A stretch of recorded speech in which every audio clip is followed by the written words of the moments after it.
I would like to invite you to join me in looking at not only the science of singing, thank you Samantha, but also the science of prayer. So the relationship between prayer and anxiety, and this study has come from several large studies.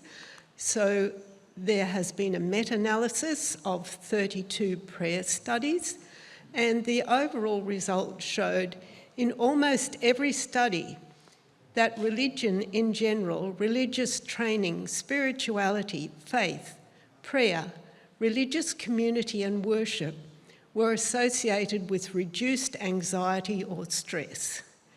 So out of all of those, 26 out of 32 had some very positive results, 3 had no result either way, and 3 of them were negative.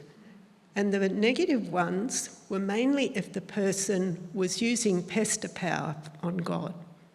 I thought you'd like to know.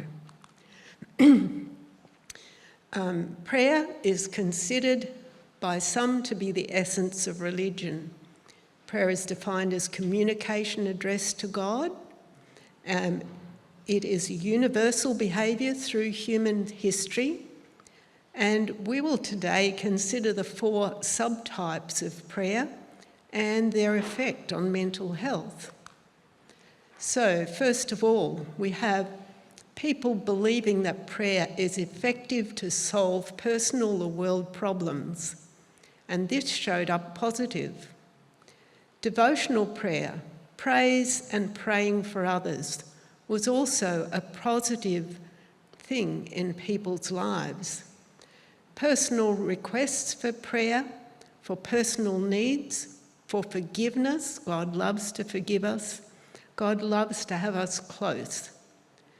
Prayer for people's expectations. When they expected and anticipated that God answered their prayers, sometimes they found that there was an exception. God didn't always answer just because they asked for something.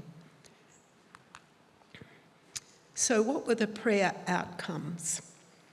The psychological things were that it improved hope, love, contentment, empowerment, and tranquility.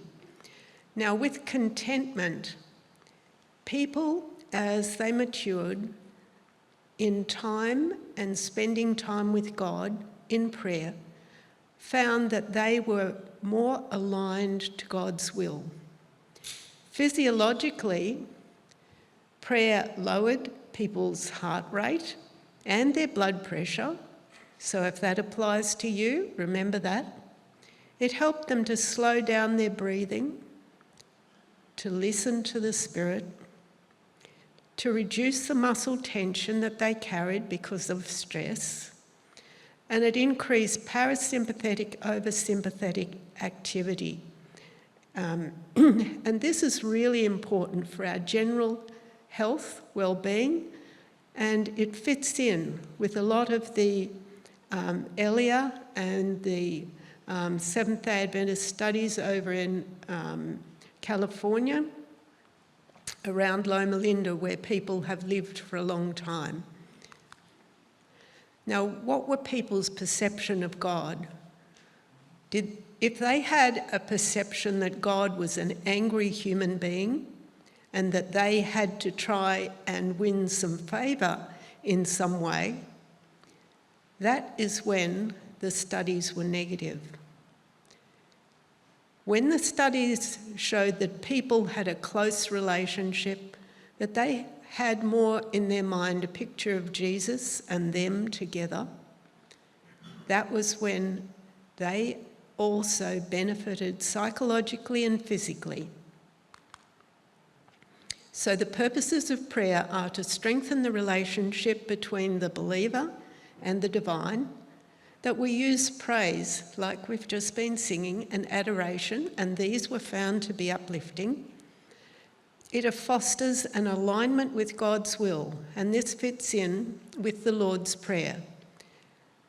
And we can use Jesus' example as an example that we can pray through and insert our own experience, our own needs, and trust-based expectations focused on a God who cares much more than having higher life satisfaction.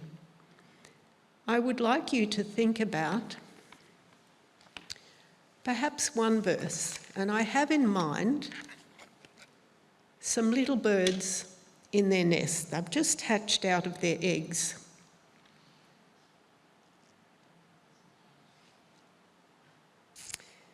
And there's a verse, we're reminded of, I'll come back to that in a sec. We're reminded of James 5:13. Is any one of you suffering? Let him pray.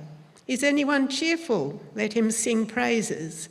And this verse emphasises the importance of prayer in times of hardship and praising God in times of joy. Psalms 81:10, and this is where we come back to the picture of the little birds that open their beaks when they hear the parent bird arrive. It says, "Open your mouth wide," and the meaning of that in the ancient Hebrew is have an expectation that God will supply your needs. And it's a promise from God that he will fill it. Open your mouth wide and he will fill it. Psalm 81:10.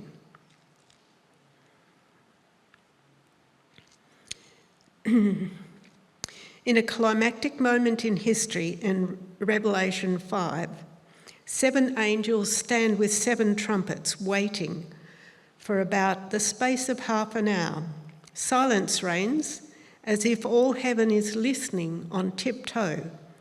And this is from Prayer, the Book of Prayer by Yangtze.